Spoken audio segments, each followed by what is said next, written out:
Hello, everyone, and welcome to the first episode of Interview with an NHL Hero here at Heroes of the Crease Goaltending Museum and Memorabilia. My name is Bruce Chiney. I am your host and also the owner of Heroes of the Crease, and tonight we have a very special guest for you. Former NHL goalie who had a professional career that spanned from 2002 until 2010, as well as stops with the Edmonton Oilers, Ottawa Senators, and Phoenix Coyotes. Please welcome our special guest and shootout extraordinaire, Mike Morrison. How's it going, Bruce? Going well. How about yourself? Good, thanks. Good intro. Thanks, man. Thank you, and thank you for coming on to the show, taking time out of your schedule to join us for this fun first ever live event. Yeah, for sure. No, I wish you the best of luck with it. I'll say it again later on, but no, this is I'm glad to help out and honored to be the first one up here in front of the firing squad. Thank you very much. So, of course, the purpose of the show is just to get to know the NHL goalies that played in the league a little bit better, and get a sense of what the experience is like, and also to get to know the individuals better as a person. It's not all just masks and pads. There's a greater story to everything, and I think that's what really would interest the audience here. So, if you don't mind, we will start jumping into some of the questions I have. Sounds good. All right, so we'll start off, of course, at the very beginning of your career, the very start, if we will. So, where did you grow up, and who was your inspiration, or what was your inspiration for getting into hockey? Yeah, I grew up just outside the city of Boston over here in Massachusetts, just north of the city in a city called Medford. Okay. And yeah, I mean, we were close enough to the city, but further enough away from it. I actually grew up on a dead end street. So it was a pretty quiet street. So I had a basketball hoop out there 24 hours a day, and was able to play street hockey, whether it was by myself or with buddies, play catch. So, I grew up with a father who was very athletic, who I know in his life growing up, he could play pretty much anything. And I think I, got that coordination from him. And I mean, literally I played everything. And, I thought, looking back, I feel like that's something that my father, did on purpose, just to make me a well-rounded athlete, so that eventually later on in life, if there was a time for me to pick a sport that I wanted to go with, whether it's for high school or college, it would only make me better in that particular sport. So yeah, I mean, I often joke. I mean, I grew up. I know that Chicago Bulls documentary came out recently on Netflix, and I mean, I probably was dribbling a ball and spending more time playing basketball in front of my house than I devoted to hockey as a kid. I was out there every day, thinking I was Jordan and shooting hoops and doing whatever. But so I played everything. My father definitely kind of led me into that road of playing ice hockey. And then on top of it, our youth hockey program in Medford at the time was a tremendous youth hockey program. So I can remember going into our rink, LeConte rink in Medford, and there was a sign that said something like welcome to Medford Youth Hockey, home of future NHL stars. And who was on there? We had a guy named Joe Sacco, played with the Ducks. He's now the assistant coach with the Bruins. Dave Sacco, his brother, who was really good. They both played at Boston University. Keith Kachuk. Oh, wow. He grew up in Medford a bit. And then finally a guy named Sean Bates, played for the Islanders, was a forward. And it's funny. I mean, I used to always look at that sign every day and just be like, if these guys could do it from this same rink in this same crappy locker room, then why can't I? I'd love to have my name on that list, So yeah, we had a great program, great coaches, great group of kids that grew in that playing that program, and so it was easy to like it and love it. Oh yeah, that sounds good too, because by the story you said over there, where your dad kind of gave you those options there, so you're well-rounded in everything. It doesn't sound like you were pressured to get into hockey and be a goalie only, and then hockey. So yeah, actually with that freedom, it kind of sounds like it made you want to. It felt like there was less pressure, if you will, so it wasn't stressful to play hockey. Yeah, definitely. I mean, my father definitely was a disciplinarian, and And that all came from the love he had for me and my mother as well. Whether it was rechecking over homework or, making sure I got to school on time, practices, making sure I was never late, making sure I was doing the sprints with the forwards and defensemen, even though I was a goalie, just not taking any shortcuts. But my father was a goalie. And so I think faintly in the back of my head, I kind of, I was a young kid and I would never, I'm 41 and I still wouldn't talk back to my father.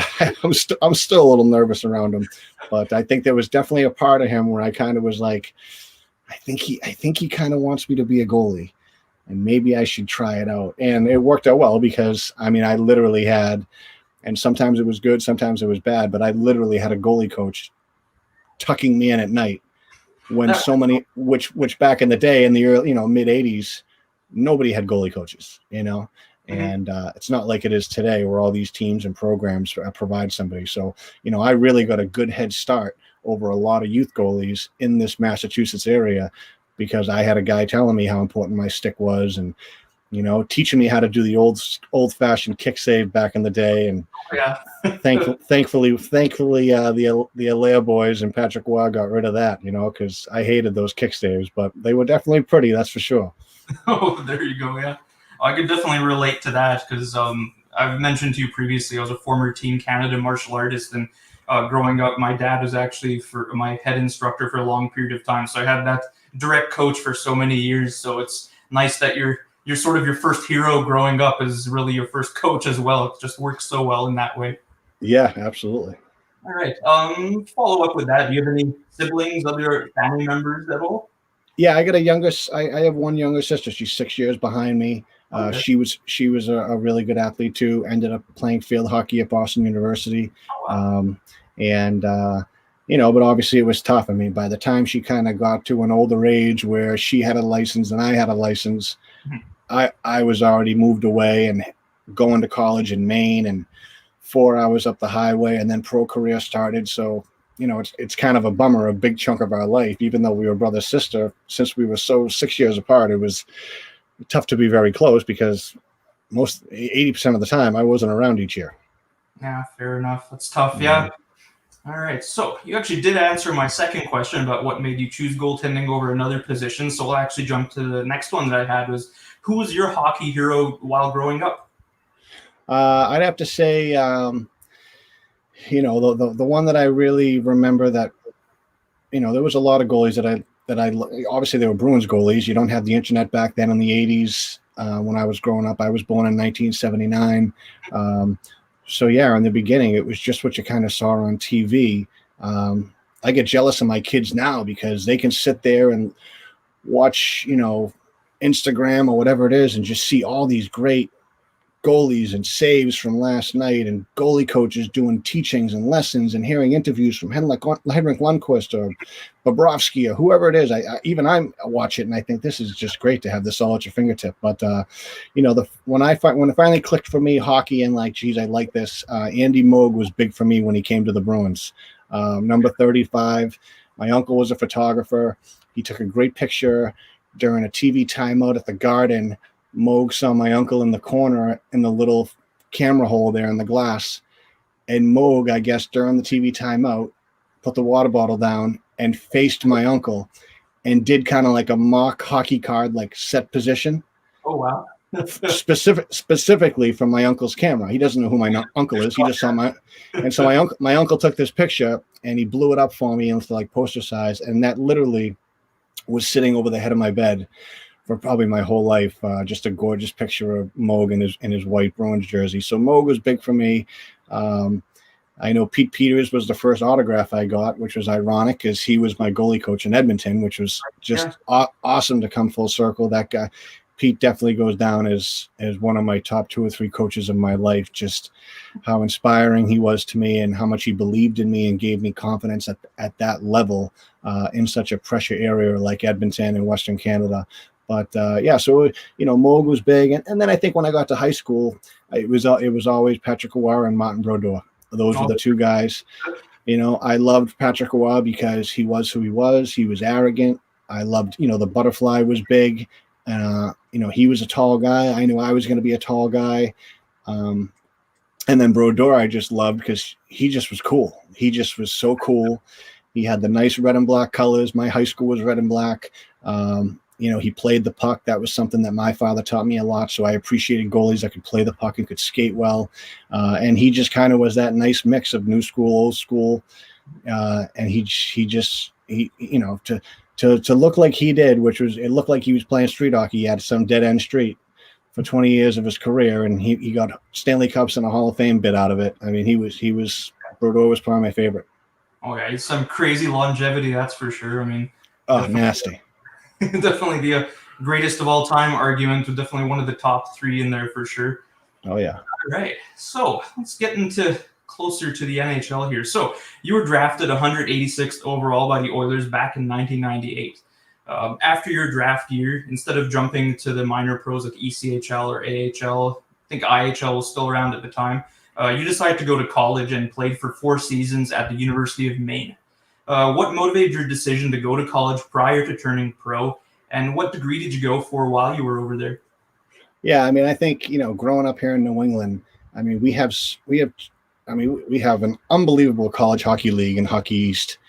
Okay. And then the ECAC is good too. I mean, obviously you kind of think of ECAC and it's like, oh, these are all the smart kids, but no, I mean, there's a lot of good, teams, the Unions and Harvards and all these teams. So, and all these schools played within 15 minutes of my house.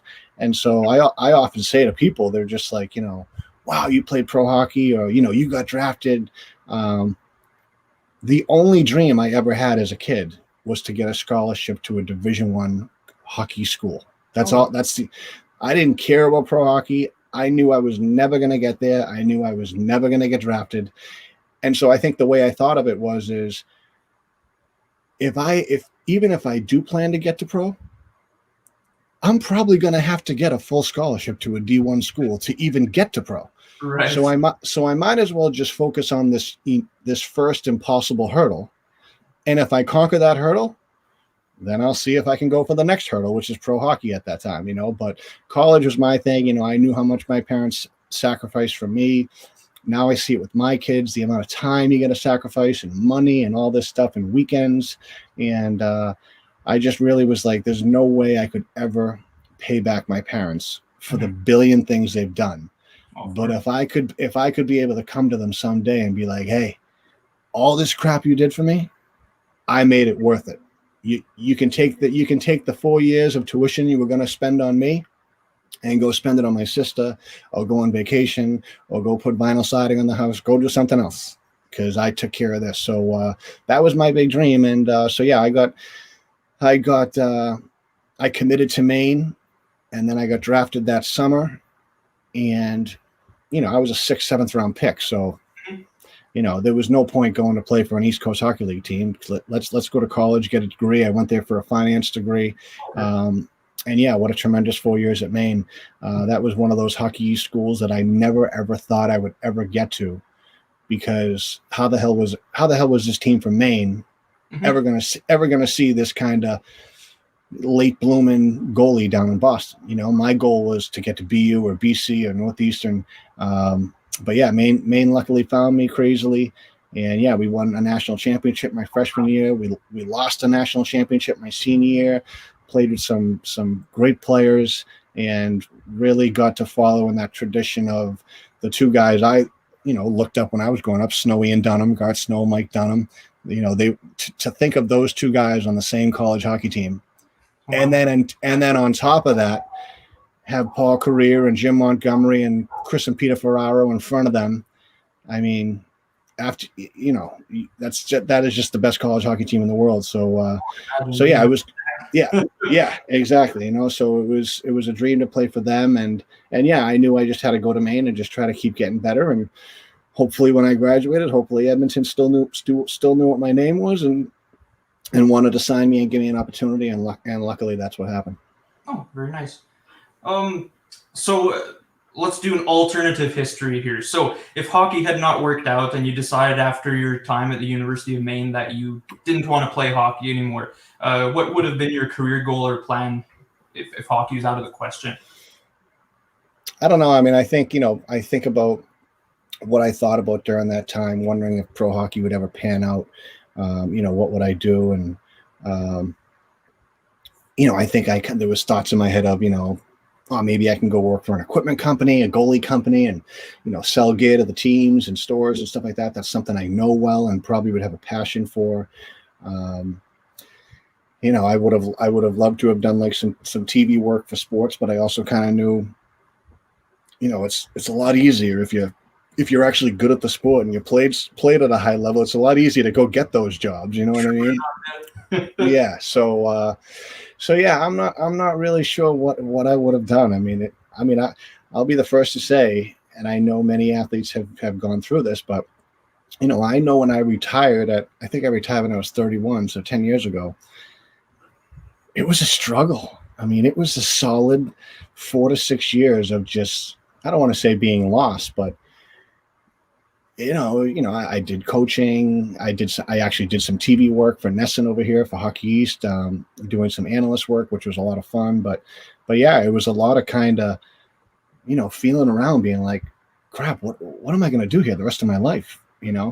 But a lot of people do that when they are 22, 23, 24, 25 after they finish university or college. I'm doing this at 31, 32, 33. So it's not really the question you want to be asking yourself that late in life. Hopefully you figured it out by then. But obviously my circumstances were different because I got to go play pro hockey and have a little fun and have my dream come true. But yeah, it's something I wonder, and who knows where I would have ended up. But I know I'm here today and I'm healthy and I'm lucky and I'm grateful. So that's all I got. Exactly. That's nothing bad about that. All right. So now we're going to jump right into the NHL times per se. So after college, you turned pro in 2002. You joined the ECHL. In 03-04, you established yourself, as a very solid netminder with the Toronto Roadrunners. You even earned your first NHL recall that season. You were on the roster for a few games back in February, I believe, of 2004.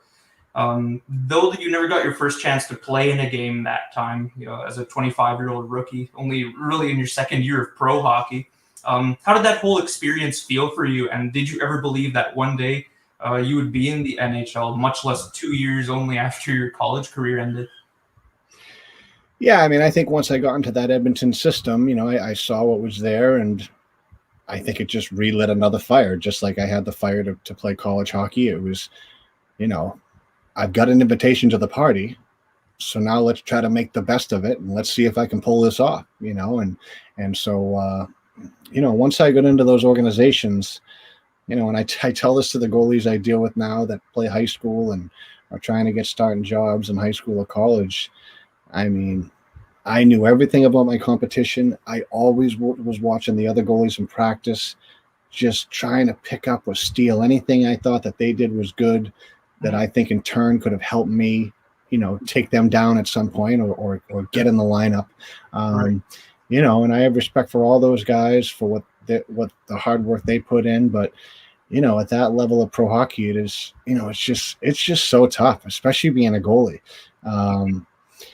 because, I'll never forget when I got called up either that year or when I got called up in my fourth year, and I had some good success and I was winning games. And I can remember saying to myself or to friends of mine or family, just being like, this is nuts. Like, I know I'm playing well. I know right now it seems like everything's coming together. I'm confident on the ice. I can stop all these NHL guys in practice. Like, I'm showing myself that I belong. Mm-hmm. But there was also a voice in my head that would just be like, dude, there are so many good goalies. Some of them might be better than you, Mike, mm-hmm.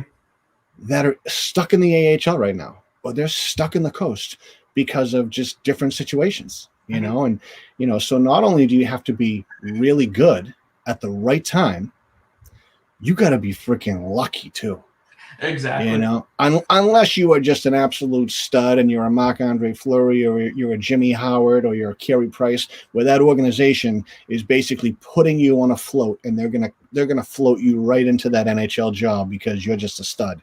But if you're a guy like me, that's a, 4th, 5th, 6th, 7th, 8th round pick, you need stuff to go your way on top of being really good at the time that it goes your way.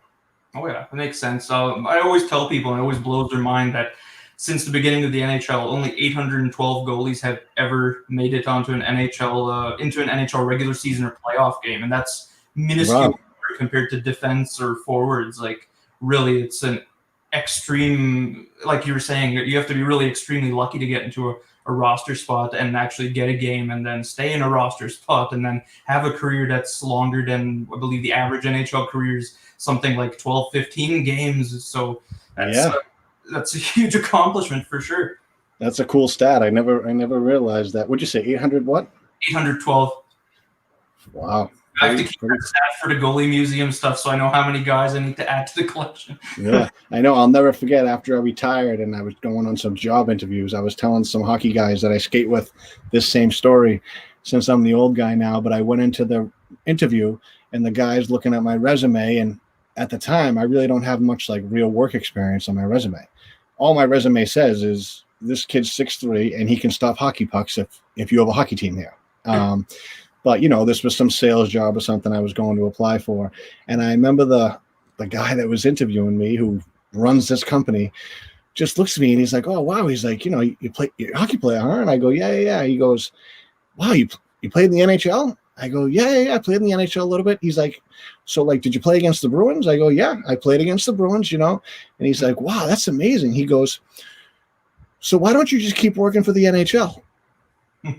And I had a laugh at him. I said, buddy, if I had a choice to be playing in the NHL or sitting in this interview right now, we would have never met. It doesn't work like that. Trust me. I go, once you get to the NHL, there's 10,000 goalies that know your name that want you to break your leg so that they can play in the NHL. Exactly. Oh man. I imagine that as exciting as it would be, it'd also be pretty nerve-wracking to make it to the NHL. So in your first call-up, how did your Oilers teammates help to calm you down and make you feel welcome on the team in your first recall? Yeah, I mean, I think that's what's great about sports and locker rooms and teams. It's a family. And, hopefully if you're building an organization with classy individuals in it, you know. And I think whether you're a classy guy or a prima donna, it doesn't matter who you are. I think no matter who you are in that locker room, no matter what sport it is, I think when it comes to seeing a new guy get called up or even a new guy get traded over to the team, but especially a new guy that's getting called up, that's having his first experience at that dream level, all those players remember that time for them like it was yesterday. And so they really just try to make you feel at home and invite you to lunch and make sure you got wheels, and do you need this, and do you know where the coffee place is on the way to the rink, and just all the little different things. And so it's really cool. And Edmonton had that. I mean, we had so many great guys in that locker room, and luckily when I graduated college, my first year with the Oilers organization, even though I played in the East Coast Hockey League that year, I was scared to go to my first NHL camp because, back in the day, if you were drafted in a college player, those 4 years I was at college, I wish that I could have went out to like a rookie camp or something during my college years. But they didn't really let that happen back in the day. Now I see these kids now that go to college, and in the summers they'll go out to Montreal for a rookie camp or something. And I'm just like, wow, that's great. Like you get to dip your toe in the water and kind of wet your beak a little bit to see what's waiting for you on the other side if you get through this college experience, And so I know when I had my first training camp, a guy that I went to high school with, who I looked up to he was a forward, and we used to train in the summers together, was Mike Greer. Okay, yes. Yep, and Greersy was such a good guy, and I can remember probably like in July that summer going into my first camp, I was just like, hey, when are you going to Edmonton for training camp? Like, and he was a legit NHLer at the time, and I was like, you going out early? Like, does anybody skate out there before camp and like get the rust off? And he's like, oh yeah, we skate at the University of Alberta and all that, and so I was like, you think I could tag along and fly out with you, and you got a spare room in your house or something? And I felt like I was imposing myself on him a little bit, but he was so classy, and he was like, absolutely, bud, let's go out there. You can stay at my house for free. And we skated at U of A, and it was a great experience. But I through Greerzy, I got to meet, since I was living with him, even though I was this schmuck college 7th-round pick coming to camp that no one really gave two craps about. I got Mike Greer as my buddy, so I get to hang out with Anson Carter and Horkoff and all the big dogs, Ryan Smith and Jason Smith, and I'm just kind of this little tag-along puppy dog. And so it actually worked out well, because right off the bat, I got to see, hey, these guys, just like the tabloids say, these stars are just like us. They're just normal people. They're just really good at what they do, So that kind of really helped me out, having a mentor like Mikey introduce me to the players, introduce me to Jeff Lang and Barry Stafford and all, Joey Moss, all those guys. Even though I was 3 years away from making that team, he really helped me feel a part of that organization. And I think the people of the organization really kind of looked after me, because they knew I was a good guy and I knew Greerzy and stuff like that. So yeah, those guys were great for me. And on top of that, when you get to that level, you got to have confidence too. You can't go in there. And I know I had that a little bit at my first camp. You can't just be out there in awe, being like, wow, look at this guy. And I have this guy's hockey card in my house, and now I'm on the same ice as him. If you do that, you're not going to last long. You really gotta look around and be like, hey, I can do this. I belong. This isn't a big deal. Like, let's get to work, So yeah, I lucked out with being in Edmonton, and, even when I went to Ottawa and Phoenix, all good guys. So for sure. Well, since you're talking about so many of your former teammates, I got to ask, who was your most memorable teammate in your whole career? I'm sure there's quite a few, but if there's one that really stands out. Yeah, I mean, there's quite a few. I mean, I feel like it kind of goes with each team. Like, when I played at Edmonton, I loved Ryan Smith. I just loved that guy.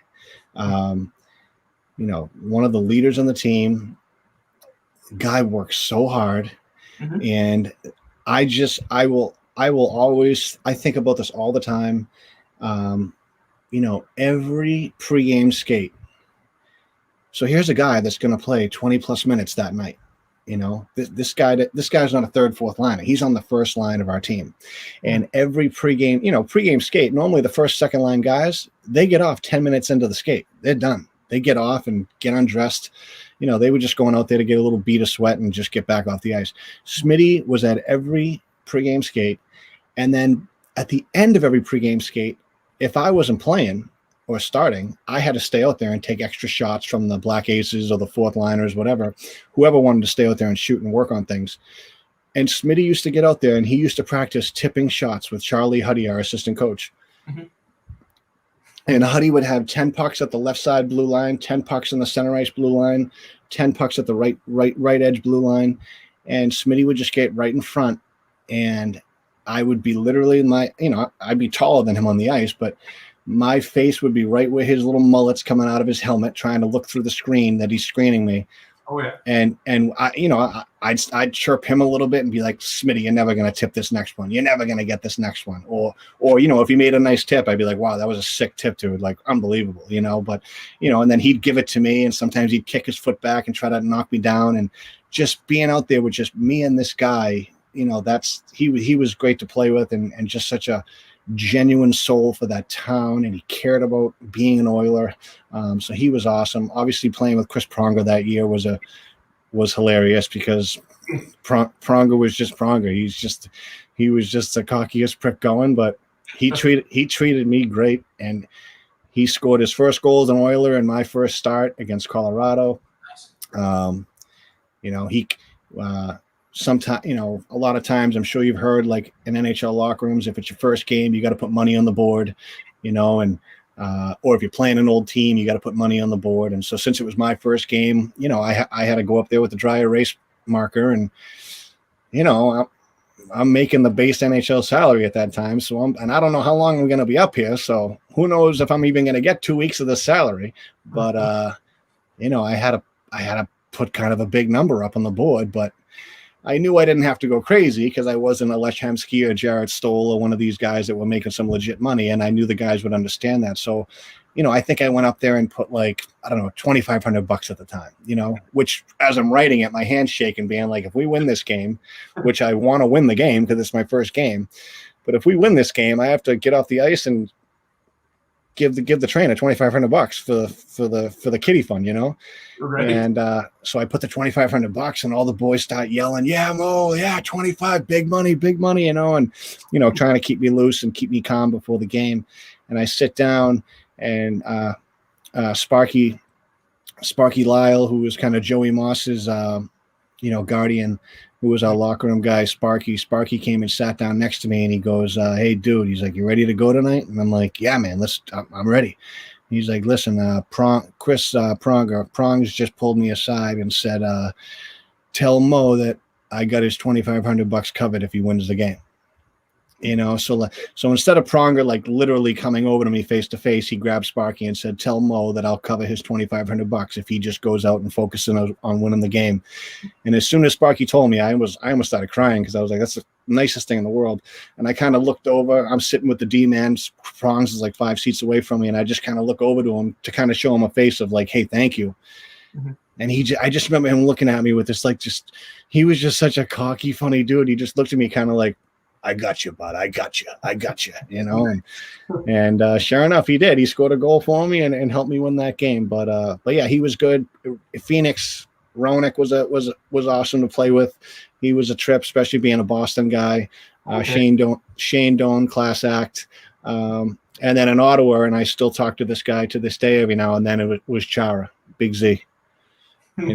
Such a class act, and now that he's all the great stuff he's done for Boston now, my kids have met him. He's such a good guy, Okay, so let's take us to your first NHL game. So November 7th, 2005, you made your NHL debut. Jussi Markkanen started the game, however, he ended up getting pulled. Can you run everyone through what ran through your head when Craig McTavish pulled Jussi and then gave you that tap and said, "You're going in"? It wasn't much. I mean, I think, I had been backing when I got called up. I think I backed up like 12 to 13 games. Mm-hmm. And by the time I got to like the 9th game of backing up, even I was kind of getting a little ticked off. Like, dude, why am I even here? If I'm not even here, let me go back to the minors and let me play. Mm-hmm. I'm getting rusty right now, so yeah, I kind of was like, get me in there, like, let's go. And so yeah, we played Dallas. Juice, who's such a great guy. He kind of had a little bit of a shaky game against Dallas, and then yeah, I think they might have scored a goal with a couple minutes left in the second period, and it was just one of those goals where, as a goalie, I'm just like, he could pull him after this. This could be my time. And McTavish didn't pull him, and I'm just like, really? Like, McTavish must hate me. Like, this is the game to put me in, dude. And then finally the period ended. We went in the locker room. McTavish came in and said, "Dude, grab your gloves. You're going in." And it's just funny. I look, McTavish, he grew a likeness for me after a while. He was a good guy, intimidating guy in the beginning for sure. But I can just remember McTavish, I think, because he just had a lot of heat on him, because we were just such a below 500 team early in the year. Oh, yeah. So I'm sure he was nervous about his job and just aggravated at different things. But, I can just remember him coming in there, almost like he didn't even know my name. Like, "Hey, dickhead, grab your gloves and stick. Go play, will you?" Like, just, I'm gonna throw you to the wolves. I don't give two shits about you, But yeah, so I went out there. I got 3 shots, stopped them all, and I was like, all right, that was good, That's funny. Yeah, just thrown to the wolves. See how you if you survive the wilderness. I like it. Yeah, luckily the team responded in that third period, and it was an easy 3 shots, thank God. There you go. Yeah. Before we jump into your first NHL start, we might as well talk about Joey Moss. Whole hockey world knows October 26th, unfortunately, passed away. I believe he was 35 years at the Oilers as the locker room attendant, and really his face was as synonymous with the team as Wayne Gretzky himself. So he was known for being positive, funny, and then very, very close to all of the team members. Of the Oilers. There, he was known to be welcoming and fun as well. So as a rookie, did you have any memorable interactions with him at all? Yeah, I mean, I had a memorable interaction with him every single day I walked into that building. I mean, that guy. I mean, he he was fascinating. And I was telling, there's a reporter radio host out in Edmonton, Jason Greger. He had us contribute to a story, and I was talking to him about it because Greger was one of my buddies out there as a media guy, and was always in the locker room with us. And when I first got to those early training camps and was exposed to Joey Moss, I really hadn't had much experience in my life really being that close with someone with special needs or Down syndrome. So, I really didn't, there was a part of me that really kind of felt uneasy or nervous, and then, and you really had to kind of be around Joey for a little bit to kind of start to be able to understand his voice cadence and how he talked and the syllables he used. It wasn't as crystal clear as us talking here. So for the first couple of times, like, he'd say something to me and I'd just say, yes, I don't know what you just said, and that just added to the intimidation because this guy's rolling around the locker room. It's his turf. Mm-hmm.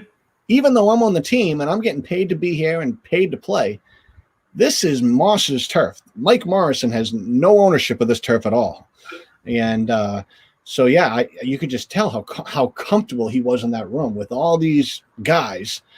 And it's just like, dude, like, I can't talk back to this guy. Not that I wanted to, but you just knew that he ruled the roost. This was his place. But yeah, I mean, he sometimes had a filthy mouth. He said some ridiculous stuff, which I think fit in with the whole locker room ecosystem, basically, for sure.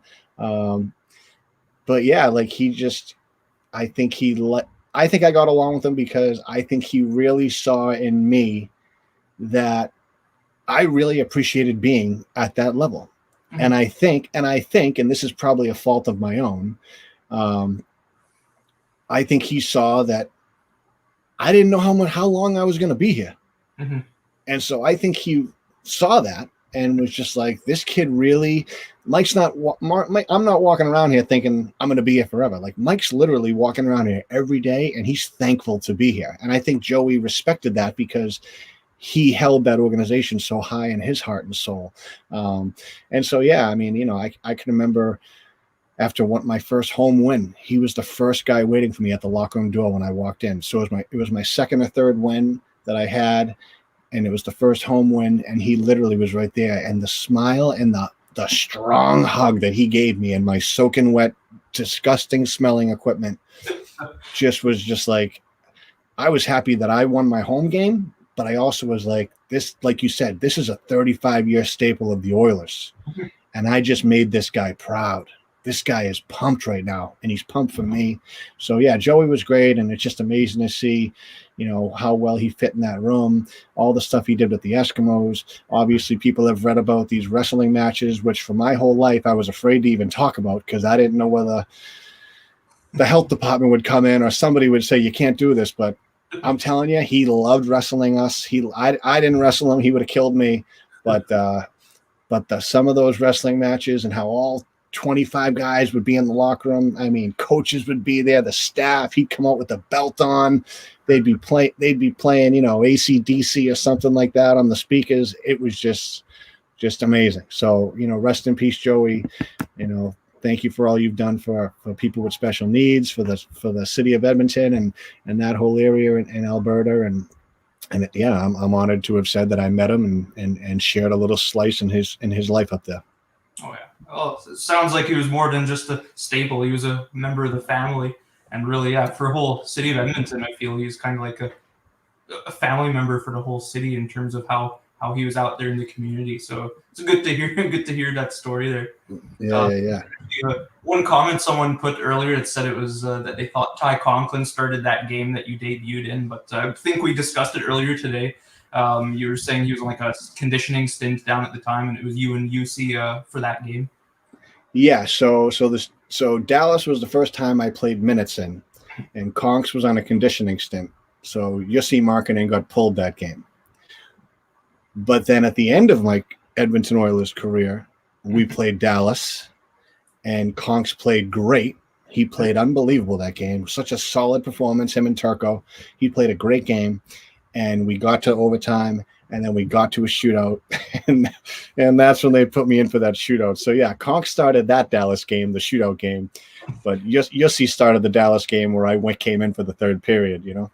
Okay. This actually feeds perfectly into a question I had that relates exactly to that game on March 7th, 06 with Ty Conklin, Dallas there. When Craig McTavish put you in and pulled Conklin, I remember watching that game live on TV, and Conklin went to the bench and just nailed his mask down on the bench there. He almost hit me in the head. The mask hit the rubber floor of the bench. Okay. And shot up like a tennis ball, this heavy mask. Mm-hmm.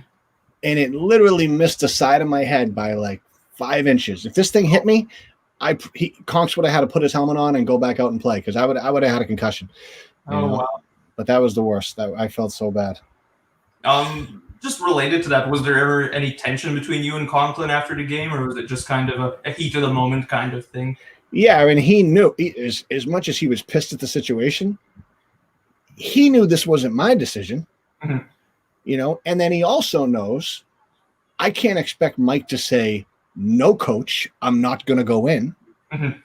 You know, I'm a pro. Like, if these guys pay my check, if they're telling me to go do this, I'm not going to be like, oh, I'm scared. I don't think I can win.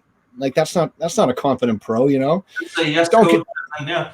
And that was the thing. It was probably like a week. I was told the story the other day. It was probably like a week and a half before that game.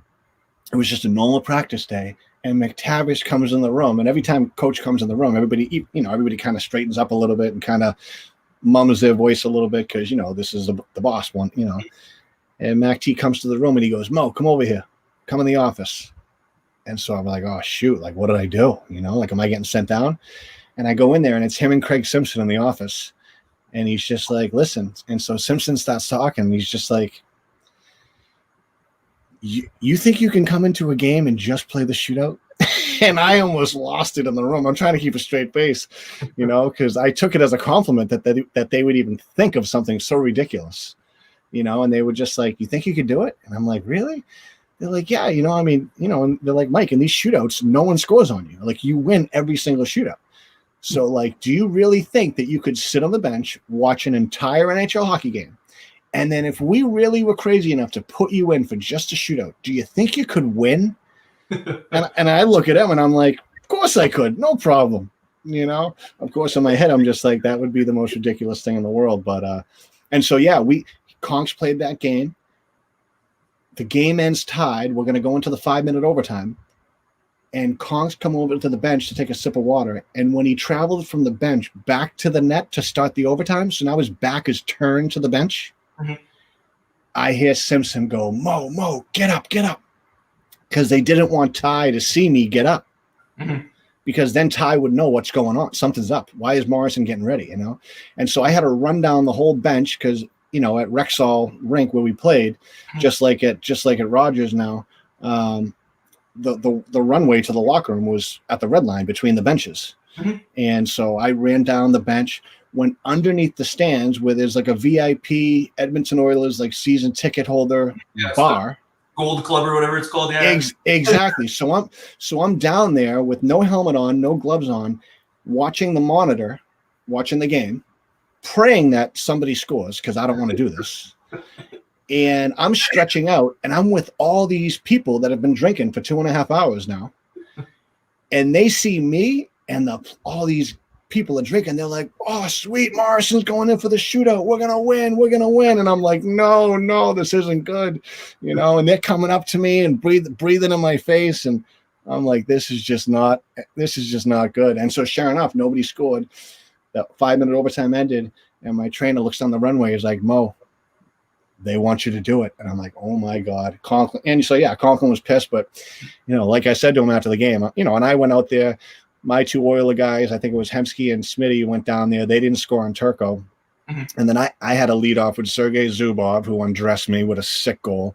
And then I had to deal with this Jokinen guy that no one in the world could stop that year. Mm-hmm. And he scored on a penalty shot in the same game earlier in the game. But yeah, that was crazy. And it's funny, years later, I went to watch a college hockey game at Merrimack College, and all these scouts in the stands. and I see McTavish. First time I had seen McTavish in like 7 years. I might have just been newly retired, or maybe going into my last year. And I see Mac T up there, and I got to say hi to him.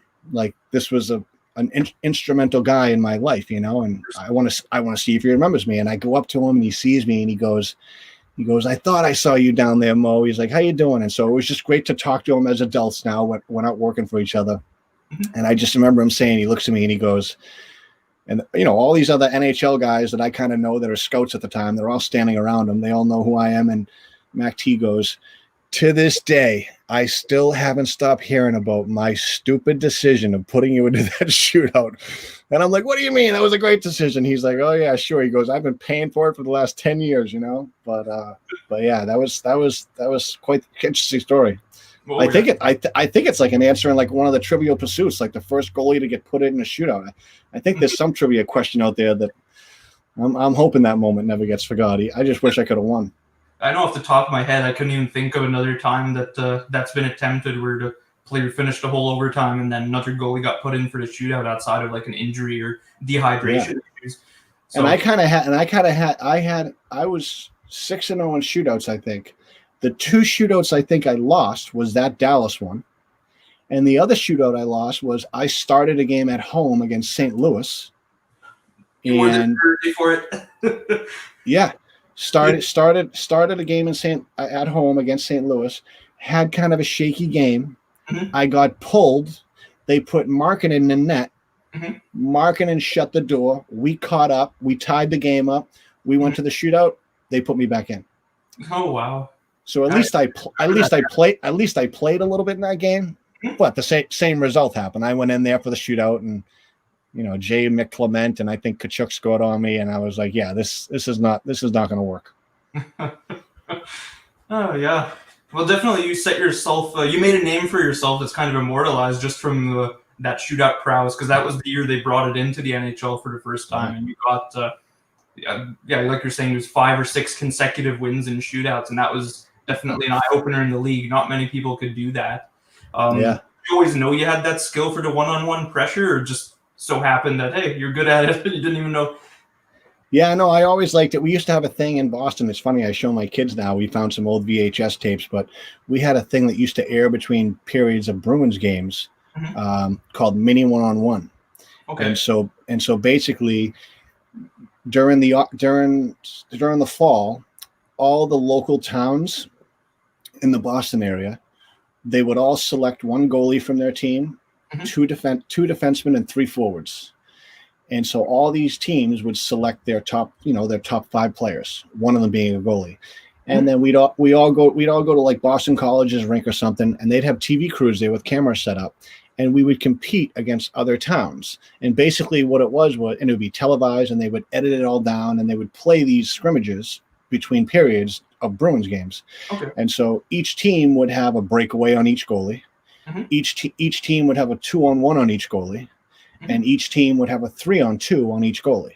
Okay. And this is in youth hockey. And so basically, if you had a good goalie and you had a good breakaway guy, you'd win every match. And so I always had really good breakaway guys on my Medford youth hockey team. So they would always go down and undress the other goalie, and we'd be winning 1-0. And then their guy would come down on a breakaway on me. I'd stop him. And then the 2-on-1 and the 3-on-2, sometimes the other team wouldn't even get a shot on net because the defenseman would break it up. So the key was to score on the breakaway. So I always had a ton of experience with breakaways. I loved breakaways. I tell my goalies today, like I always ask them, are you afraid of getting a breakaway in a game? If you see a breakaway start at the blue line, all of a sudden, boom, here it comes. You and this guy in a breakaway. Are you nervous? And they're always just like, yeah, I'm nervous. And I always tell them, don't be, because you got nothing to lose. If the guy scores on you, no one on your team or coach is going to blame you, because your team just gave a clean breakaway from the red line in. So what they must not be doing their job either. I go, and then if you stop them, you get all the glory because you just totally so you literally have nothing to lose. So just give it your best and strategize and try to figure it out. So yeah, I mean, I always had a fondness for it. I always had a plan of what I wanted the shooter to do. I was a good skater, which you have to be, skating backwards on a breakaway. And then when it came to those NHL shootouts, it's amazing. The 2 years before I got to the NHL and had that little run, when, I was playing, our AHL team was the Edmonton Roadrunners during the lockout. I was in Toronto. So I was in Canada and I had access to TSN on TV all the time. Mm-hmm. ESPN in the States doesn't play hockey highlights. But when you're in Canada, hockey highlights are on everywhere, which is awesome. And so whenever I was in the hotel rooms or at restaurants, I would always, and this is when I was in the American League, I would always, anytime I'd see a penalty shot or whatever, or a breakaway in a game, I would always look and be like, what's this guy going to do? So whether it was Selanne or Jonathan Chichu or Joe Thornton or whoever it was, Corey Perry, I'd always be like, because all these guys have their one or two moves that they do perfectly. Mm-hmm. So if I ever bump into these guys a year or two down the road, I'm going to try to put in my filing cabinet all these moves that I see them do. And so during those 5 or 6 shootouts I won, there was probably 8 to 9 different saves I made on players that when the guy got out to center ice and he was just about to touch the puck at the red line, I was in the crease and I said, he's going to do this. Mm-hmm. And they did it because I remembered that was his move, Selanne loved going backhand. Corey mm-hmm. Perry loved to Shelford high glove. Joe Thornton I robbed going high glove.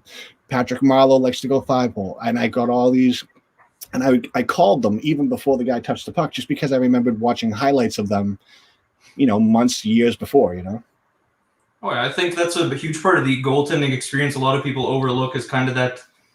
It's a thinking position as well, where you got to study the game and really understand a lot better than just stand between two pipes and then hope a puck doesn't go in. So it's nice that you've mentioned that you're memorizing tactics of certain players. Yeah, it's a filing cabinet on as many players as you can. You just try to open that computer up and open up that file to whoever it is and see if it can increase your percentage to make that save in that specific situation. Oh, yeah. Good thing Marek Malik didn't have to shoot on you with that between the legs shot when he was at the Rangers that year. Oh, amazing! Especially, I can't imagine he had such a long reach too. Like, he could have been on the corner and still pulled that move out because he had such a long stick and reach. Oh, that's right. Oh, and memorized forever too, because I think it was the longest shootout I think still in NHL history. And that shot that ended it too. It's not just like a 2-3 round one. That was over 20 rounds, I believe. Like it was. Yeah, ridiculous. that was a marathon. Did you have any interesting or unusual pregame rituals to get game ready? No, I really didn't. I mean, I'd have my coffee, I'd do my stretch, and I'd always do like a little 10-minute bike ride on the bike just to kind of, get a little moisture on my skin and sweat up a little bit. But yeah, I mean, as far as getting dressed, I mean, I always put everything on my left side first, left skate, left socks, left leg in my pants, left pad. I always did that. And, but no, I was pretty low maintenance. I mean, I could name you a half a dozen goalies that I played with that when I was backing up and didn't really have the stress of like having to perform that night, mm-hmm. I would sit in the locker room next to the goalie that is going to start, my goalie partner. And there are guys I played with that I would watch how these goalies would get ready for starts. And these are goalies that we've all heard of. And I would sit there and in my own little world, I'd be like, this guy's going to drive himself crazy. Like all these little idiosyncrasies and things he's got to do and put his hand over here and his drinks have to be in this spot and they've got to be in a perfect triangle. And, he's got to sweet stick his skates 150 times and he's got to tape his stick, but I got to retape my stick now. And I'm sitting there being like, how do you have the energy for this? Like, just go play the damn game, but hey, some of those goalies are really good and had good careers. So what do I know? Fair enough. All right. So actually, we'll take a step back in time now. We kind of went to the end of your stint with the Oilers there. Let's take us back to what the circumstances were that got you to your first career NHL start. That was November 14th, 2005 against Colorado. Yeah, I mean, we were at the end of a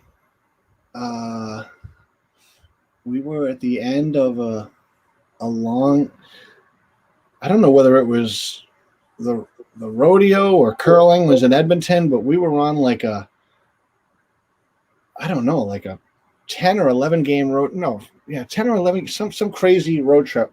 And yeah, I still hadn't got the start, and I'm just like, what the heck? And we played Chicago.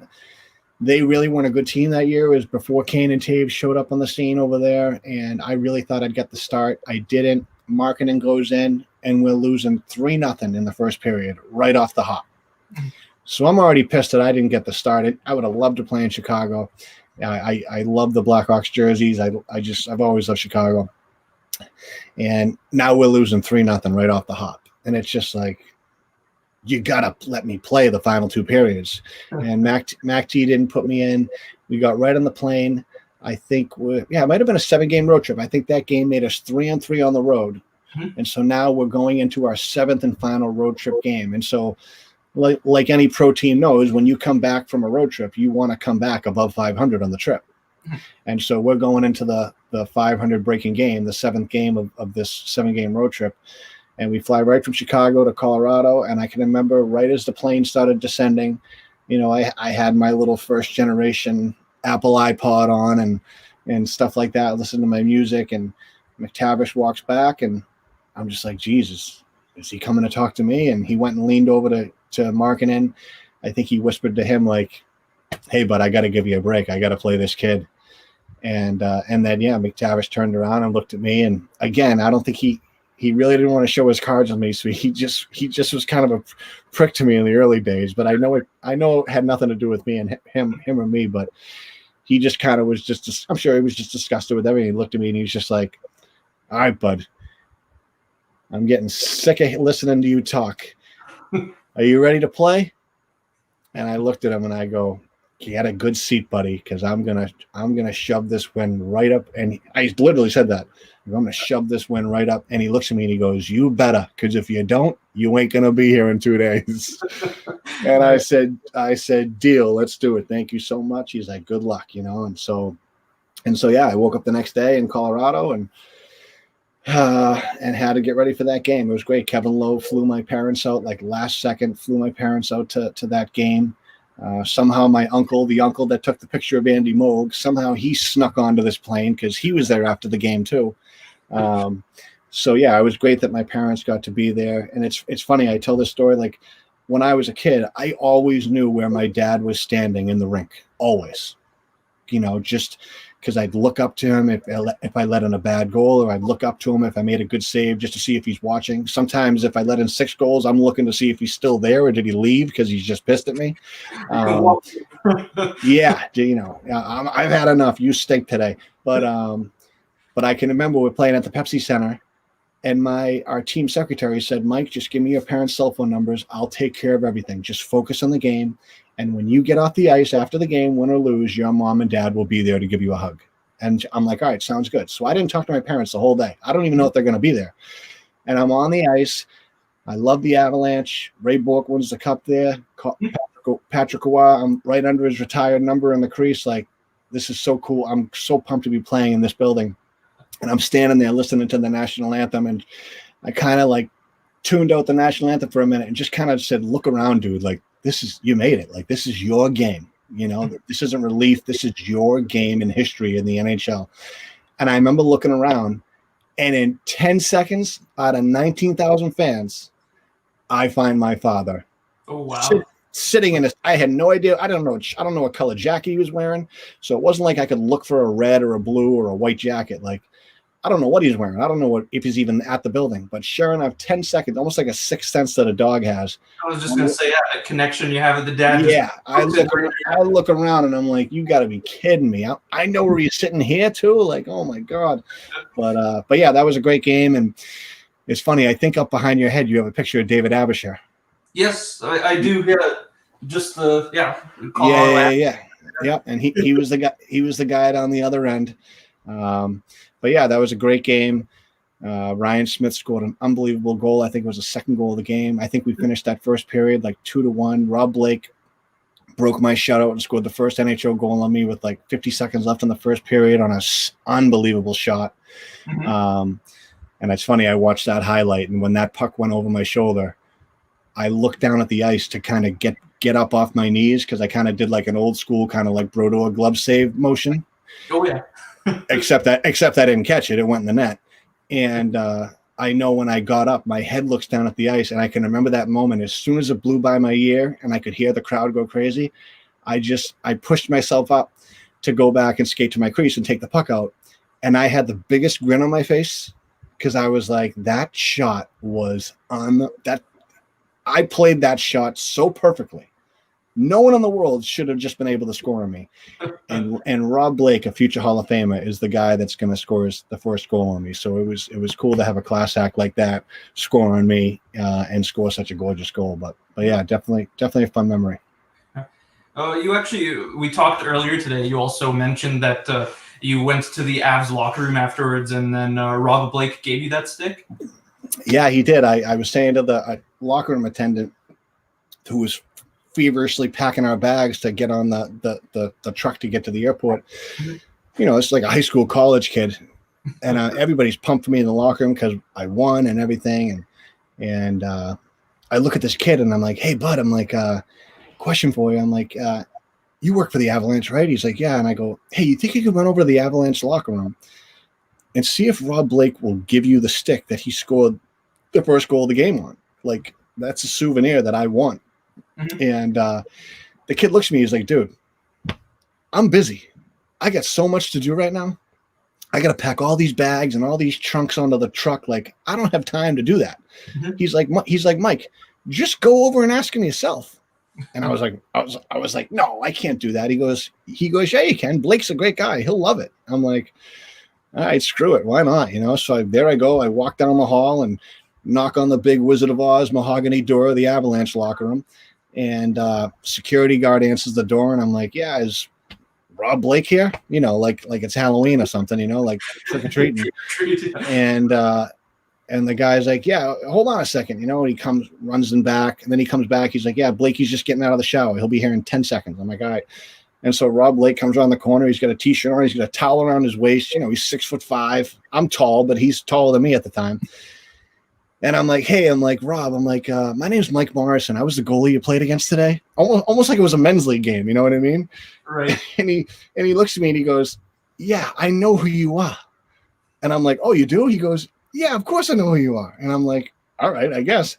He's like, what's up? And he's like, buddy, you played great today. And I'm like, thank you so much. It means so much to hear that from you. I go, that was a dream come true. You know, I go, I've always loved the Avalanche, and it was just great to play against you guys. Mm-hmm. He goes, yeah, what's up? And I'm like, listen, I go, that goal you scored on me was absolutely filthy. Can I have that stick?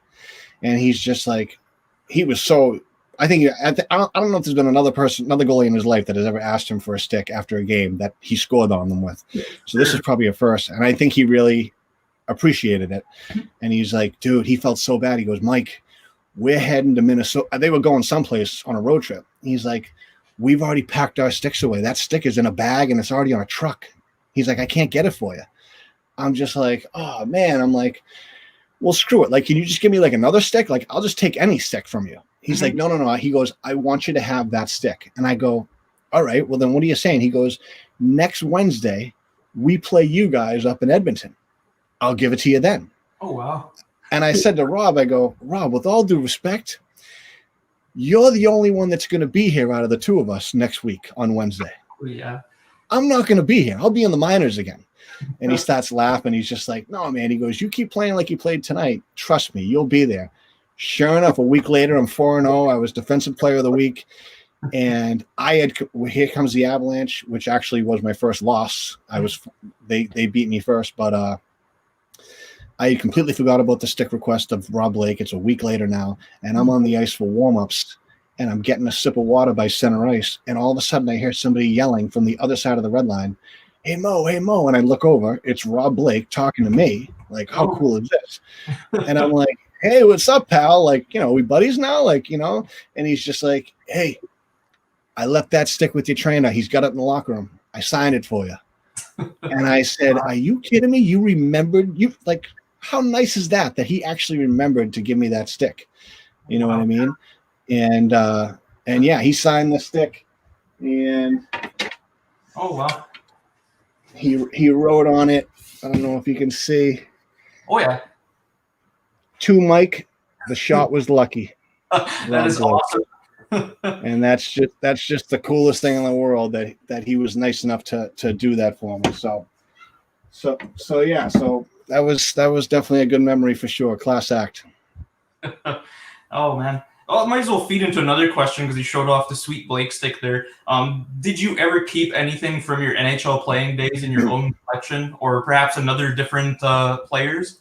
And then, if so, what is the most prized piece in your collection? Obviously, the Blake has a significance to you, but wondering if there's something else as well. Yeah, I mean, I always collected sticks. I always wanted guys' sticks. You know, the first stick I ever got was when I got called up on that quick little call up my second or third year with Edmonton. I got Adam Oates was on the Oilers, and Adam Oates was huge. Adam Oates was huge in Boston with Craig Janney back in the day and Neely, and so I got an Adam Oates stick. That was my first one, and then yeah, just on every team I was on, like any of those kind of like stud players, I'd ask them for their sticks. So yeah, I mean, I got a whole bunch. I mean, I think back here I've got, Hasek, Hedman, Spezza, Blake. Nice. The two tall ones, a Chara and Pronger, and then one of my favorites is Ryan Smith here. Oh yeah. With his little where is it? Oh, here it is. His little Moulet Team Canada 94 sticker on it. That's such a nasty stick. Awesome. But yeah, I mean, I got some signed jerseys from Chara and Heatley, and Hasek was a cool stick that I got. It was crazy to be able to see him in action in practice, and he's honestly the best goalie I've ever seen on the ice. I don't know how he did it. He looked like my grandfather. He looked like he was 75 years old. And he literally did not get scored on. I mean, every time we'd play Detroit, I'd get off the bus. All my teammates would go in the locker room and get changed. I would run right out to the bench because I wanted to watch pregame skate. And this is with Datsuk and Zetterberg and Lidstrom and Maltby and Cleary, all these guys. And literally, Hasek stopped every single shot. And if they scored on him, everybody on the ice would start tapping their sticks because they knew it pissed him off so much.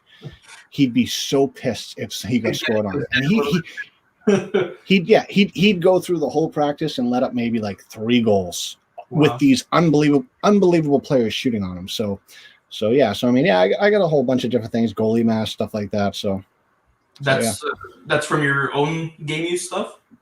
Yeah. Okay, cool. So you still got your Oilers one that you put the big sticker on when you joined the Senators? Yep. Oh, that's awesome. Yeah. Cool. Oh, let's see. There's just a few comments that came up here. Let's see. Bring them up on the screen here just for a second.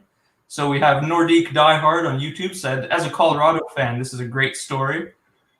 And then somebody, another one off YouTube, said, this is awesome. Love hearing stories like these. Put a series like this on NHL Network, an hour with a goalie. And he says with Bruce hosting, of course. Absolutely. All right. So, yeah. My father would always say to me, because obviously he was instrumental in my career, but he always says, he goes, it was great watching games. It's great rewatching games. It's great hearing what you were thinking about during the game, making saves or getting ready for a game. He's like, but honestly, the thing that I like the most is hearing the stories that I have, that I tell him, that are kind of like we're talking about, the behind the scenes stuff. The stuff that nobody knows going on. Those whether it's the Rob Blake thing or just so many other little different behind closed doors, stories that you see the kind of human, normal side of it. Exactly. Again, demystified a little bit, but mystified in its own way is the best way I can put that. All right, for sure. So let's continue. Let's go a little bit further then into the NHL journey. So this was an interesting time for your career. So after Dwayne Rollison was acquired by the Oilers, Oilers tried to shop you around in a trade. Unfortunately, no one was a trade partner at the time, so they ended up having to put you on waivers.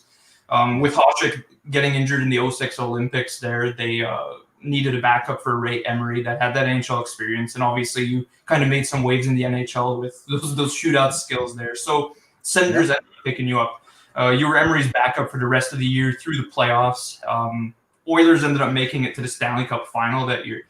At the time, did you feel any type of resentment or sadness knowing that you could have been a part of that 06 Cup run? Or did it just come down to being nothing personal and rather just business, and you're just actually happy for your former teammates making it? Yeah, I mean, ironically enough, even though I was bummed to leave Edmonton, and I almost got through the 24-hour waiver period, and I sometimes look back and be like, I wonder what would have happened if I cleared waivers. I would have stayed in Edmonton's organization, and I really think it would have paved the way for me to make that team the following year, even if it was just as the backup. And I just had such a comfortability with Edmonton. I really wonder if it would have changed a little bit of my trajectory as an NHL goalie. Would I have stayed there longer? I don't know. Who knows what it was? But when I went to Ottawa, right, part of me was just like, I'm going to an unbelievable team. They were second or first in the league that year behind the Hurricanes. Yeah. So they were one of the last two teams to pick me up off of waivers before everybody had already passed on me, and so, Heatley was a stud then, and, Spezzer and Havlat and Vermette and Schaefer and Redden and just horses, and Fisher. Chara was at the time. Chara was a stud, his team was ridiculous, man. And so, yeah, we kind of got embarrassed in that second round against Buffalo. We lost in 5 games. What's his name? Pominville on somehow Alfredson was back on D and dressed Alfredson and scored on Razor. But yeah, I think we thought we were going to roll over, and Miller played well. But as far as Edmonton goes, I was pumped for them because I knew that I had a part in that. Right. I won win that got him into that 8th spot, and then the rest is history, as they say. Yeah, I gave them 11 or 12, or however 10 or 11 or 12 wins to contribute to those standings to help them get in there and have Rolison take it from there. And I looked up to Rolison. He played college here in Boston as a younger, so I liked Rolison as he was in college and had respect for him. And it was great. And we got knocked out in Ottawa. I still had my place in Edmonton. I flew right back to Edmonton and hung out for the whole playoffs. I can remember one of the games when Markkanen was starting after Rolison in the final, Stanley Cup final. It was one of the home games. Markkanen starting, and I'm down in that little bar area, that little club bar area where I was stretching for the shootout that day. Yeah. And now my season's over, so I'm down there having a couple beers, and here comes all my ex-teammates out. And I think about it now, my teammates must have looked at me and said, what the hell is Morrison doing here right now? Like, go to Bahamas or just get out of here, why do you want to watch more hockey, But I was so pumped for them. And I can remember actually going up to Markkanen's getting ready to walk out the runway. And I can remember going up to Juice, literally he's going to walk out to start this game. So he's very focused and serious. And I think I'd had a couple beers in me, and I ran up to the side of him, and I put my fist out to dab his blocker and just say hey, go get him, buddy. Let's do this, And I can remember kind of marking him, kind of coming out of the zone for a second and being like, is that you? What are you doing here right now? But it was almost like, I was just a kid in the candy store just cheering, now you're in the cup final. Let's go. Maybe I can get a ring out of this if we win, you know what I mean? But yeah, no, I was pumped for those guys. I was devastated when they lost that. And I'll never forget that goal behind the net with Conklin and Jason Smith and Brenda Moore wrapping it around. But Cam Wood was just so nasty. Oh, so good. Oh, yeah. I remember that one quite well. He stopped everything. Whew. Oh, it was just off topic, or on topic, but off topic there. I remember, because I was a Hurricanes fan. Still, I'm a Hurricanes fan, and I was very conflicted during that Cup final of the year there. And I remember Gerber was really struggling against the Canadiens there, and then they just threw Ward in because Gerber wasn't cutting it. And then, yeah, it was unbelievable transformation from his regular season to the playoffs. It was insane. So, yeah fond memories of that year. Yeah. All right. So the next season, 2006-2007, you were on the Phoenix Coyotes among a bunch of Oilers legends, including Wayne Gretzky, Cujo as your starter on the team there, and Grant Fuhr as the goalie coach. As a former Oiler, less than a year away from that team, how did it feel to play both for and with so many Oilers legends in one place. And did it feel like extra pressure was on you from the coaches because of that team connection? No, not extra pressure. I mean, it was a thrill for me. I mean, I grew up watching those old-fashioned Oiler Bruin series back in the early 90s and stuff, with Fuhr against Moog and all those guys. So, it was a kick for me. I was, at the time, pumped to be able to say Grant Fuhr is going to be my goalie coach. I had just come from a great goalie coach in Edmonton with Pete Peters. Now I'm in Phoenix with Furzy, and then obviously Gretzky's there, and but we just had a real veteran team, and I will say it was definitely an adjustment playing for Phoenix, just because, and I talk to guys now that I know that play in those types of places, whether it's Tampa or Florida or Phoenix, especially me. I'm coming from playing hockey in Maine, which is a frozen tundra. Then I go to Edmonton in the Canadian Rockies, frozen tundra. Then I'm in Ottawa, that's cold. I grew up playing in Boston, that's cold and dark. And now all of a sudden I'm going to the rink in January with flip-flops on. And it just felt weird. It just, you just didn't have like that, brutal walking into the rink with the coat on and like you're going into war. You know what I mean? No, you got a nice coffee in your hand. It's gorgeous out. You got a tank top on. You're in a beautiful car. And it's like, this is pro hockey. Like, what the hell is this? You know what I mean?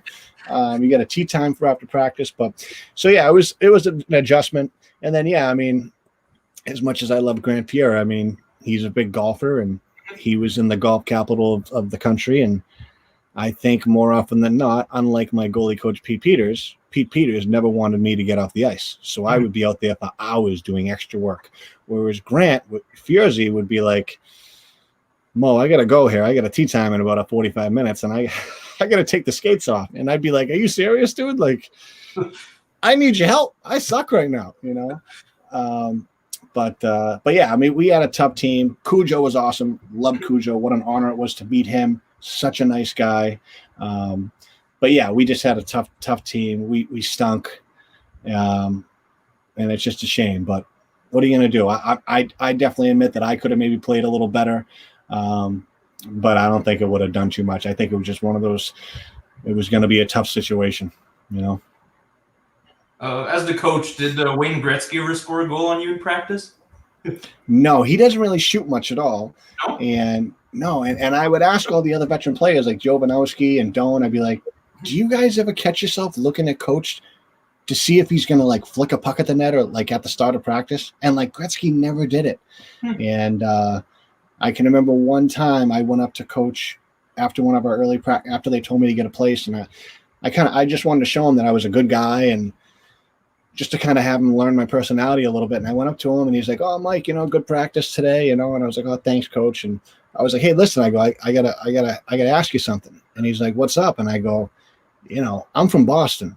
I go, I got a bunch of Boston buddies back home. They're all asking me if you scored on me or if I stopped you. I go, so do me a favor. Like, if you ever have a puck in your stick, just humor me and just flick it at my pad so that I can tell my boys I stopped you, Basically, it's a sideways way to compliment them and basically say, you're a legend. And I idolized you even though I was a goalie, And yeah, probably a couple weeks later, we're in Nashville. I went on the ice early, empty rink for pregame skate. And Gretzky got on the ice and told Fuhr to line up 3 pucks between the hash marks to play a little round of 3 puck with me. And it was a surreal moment because the rink was not a soul was in the rink, no media, nobody. It was before pregame, so none of the media had been let in. No players were on the ice yet, and it was me in goalie equipment, Grant Fuhr, and Wayne Gretzky, and not another human being in sight. And I can remember just being like, I don't know what's going to happen here, but regardless, I wish I could take a picture of this scene right now, So what's the lifetime thing, yeah. Yeah, and so he did the 3 puck on me, and I mean, you got to face facts. I mean, Gretzky at that time is retired, and I'm 25, I'm 26, 27 and in peak shape and lightning fast. But I still thought Gretzky might be able to sneak one by me, but he didn't get any by me. But I don't think he was trying that hard either, because I don't think he wanted to trip and fall or worried I was going to poke check him or something. But yeah, I went 3 for 3 against him, and that definitely made my day for sure. Oh, that's an unbelievable story. That's cool. Yeah. Alrighty. So After some struggles in the Coyotes system in 06-07 that saw you go back to the ECHL, the next season, the New York Islanders signed you, and then you became Bridgeport's #1 goalie. The next year, you had a season over in Europe. How did playing in Europe compare to playing over in North America? I mean, it was very different. It was culture shock. I started on a team in Slovenia, in the capital city, Ljubljana, which is where Donald Trump's wife, Melania Trump, she's from. Beautiful city, but just language was very different. It was very tough to go to the grocery store. It was tough to do anything there, even though it was beautiful. A kid from Boston who likes his little sandwich shops and coffee shops and knows where now all of a sudden I'm in this strange land. First time I'd ever been in Europe, so it was definitely culture shock. Plus our team stunk. We stunk, and we had a tough ownership back then, and sometimes you wouldn't get paid all your money, and it was just frustrating because it's just one of those situations, But I mean, some good guys that I played with in that team, and I appreciate their effort. And then, yeah, to be honest with you, my GM eventually fired me and said, you're not helping us out. And I'm sitting there being like, you could bring Brodeur here and you'd still be in 9th place out of 10 teams. So even he's not going to help you out, but do what you got to do. Yeah. And then luckily Modo in the Swedish Elite League called me. Oh, wow. And they hooked it up. They paid all the payments that this team screwed me on. They paid those payments that they didn't have to do.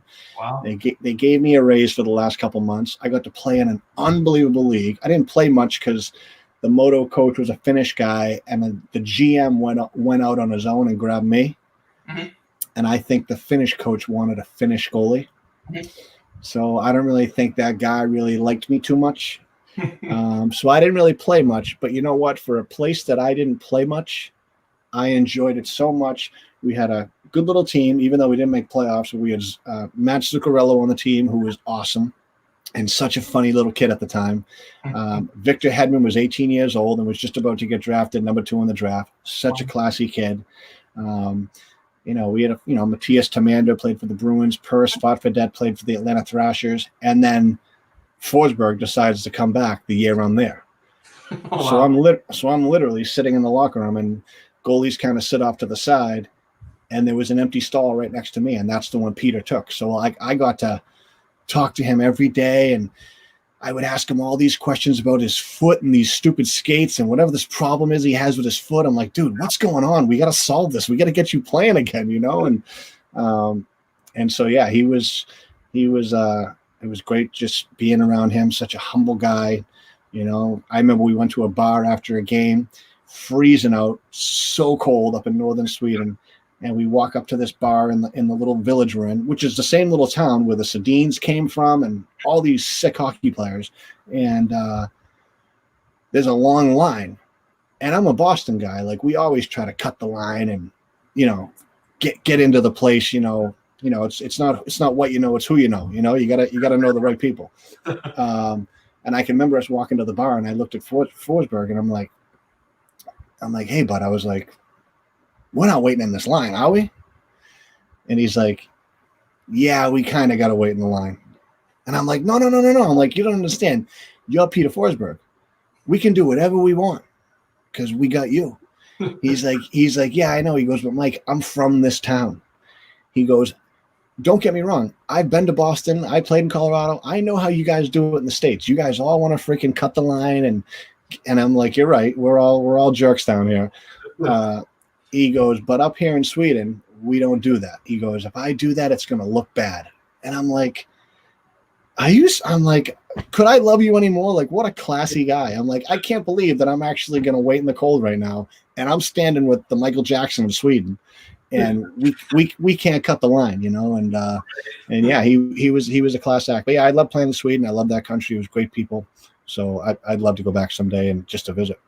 Well, that's good though. It kind of made that transformation. Started a little rough there by the sounds of it, and then it became a positive experience by the end. So that's a good thing, obviously.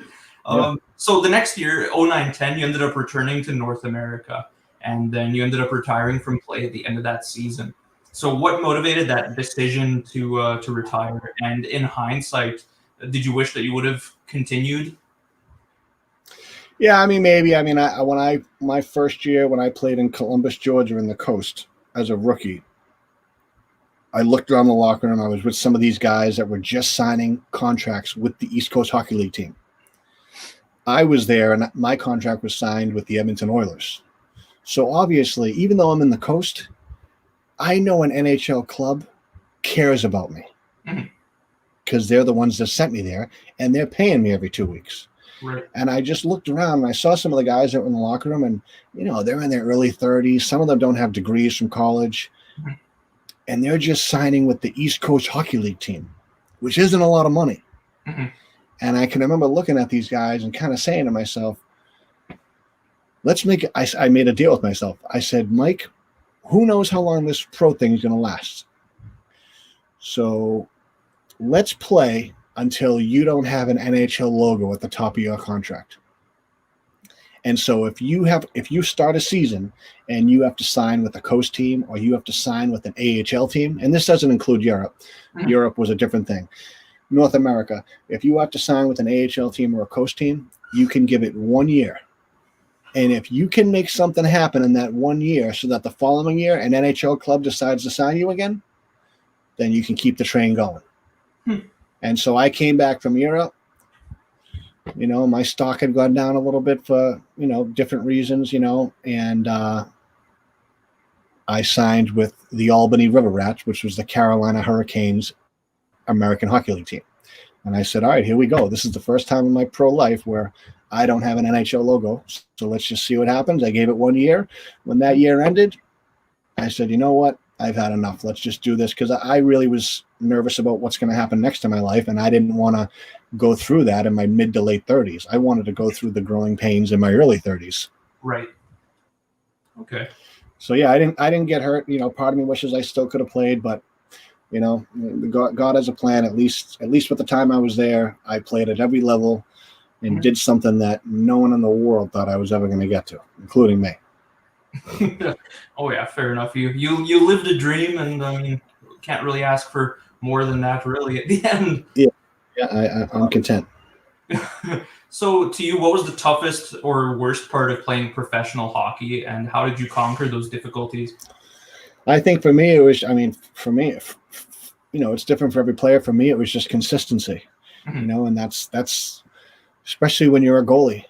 Coaches and GMs, no one knows goalies because we're just this weird group of people in the corner of the room, and it's almost like that, the pitcher that's throwing a perfect game. Nobody talks to them, because no one knows what to say to them. You know what I mean? And so with goalies, like that coach that's choosing to start you can't be saying to himself, which Mike Morrison am I going to get tonight? Am I going to get the good one that I got 2 nights ago? Or am I going to get the kid that let in 3 goals on the first 6 shots a week ago? And if your coach is saying that, you're not going to last long. That's you know right. What I mean?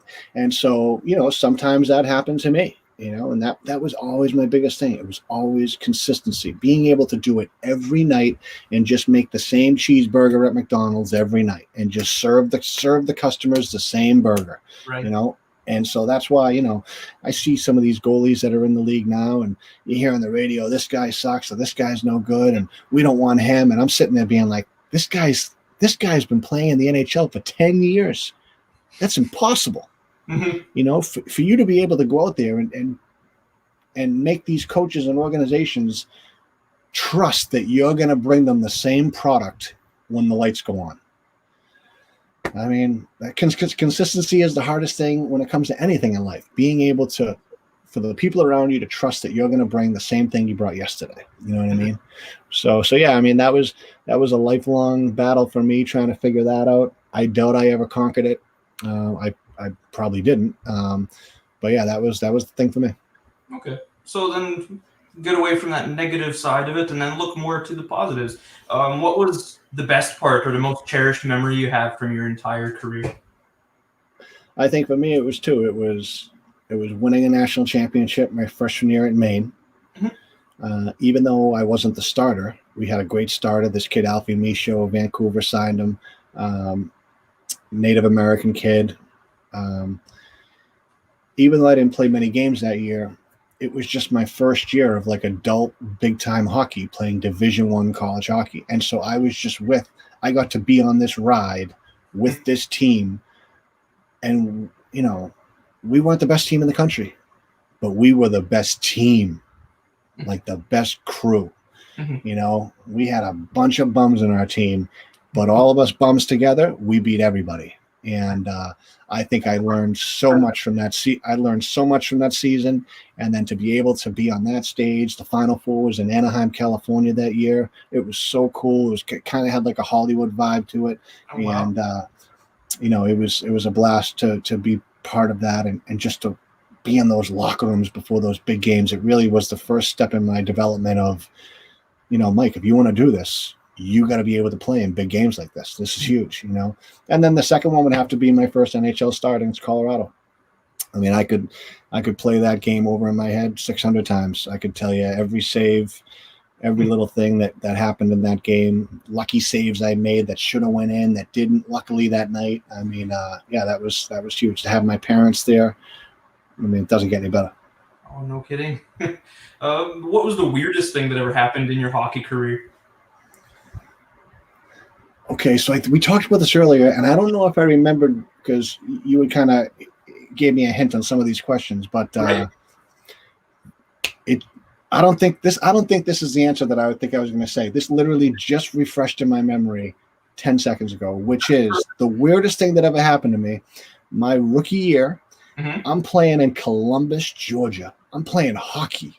Columbus, Georgia, if you're looking at the state of Georgia down near Florida, down there in southeast United States, Columbus, Georgia is in the bottom left-hand side of Georgia, which is 10 minutes from the Mississippi border. This is a place I have no idea about. I didn't grow up in the South. And it's just not a hockey hotbed, you know what I mean? And here I am playing my first pro hockey life in this area of the world that I'm just not familiar with. And we're in a game, and it was just a ragtag crew of guys. I'm coming from Maine. We had like 4 or 5 coaches. Now I'm playing pro hockey. I'm getting paid, and I have one coach. No assistants, no video guy, no nothing. There was one guy that coached us. That's it.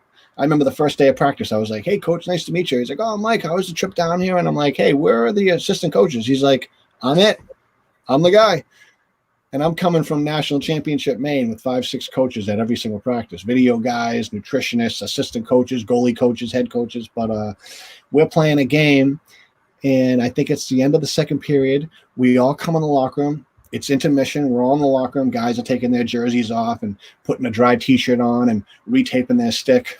And all of a sudden, this security guard, who we know, he's kind of the security guard that wears a police uniform, and he stands down by the locker room to make sure fans don't come down or no one gets hurt. He comes in the room kind of very casually, and he goes, "Hey, guys, put some skate guards on, take your skates off. Everybody's got to evacuate."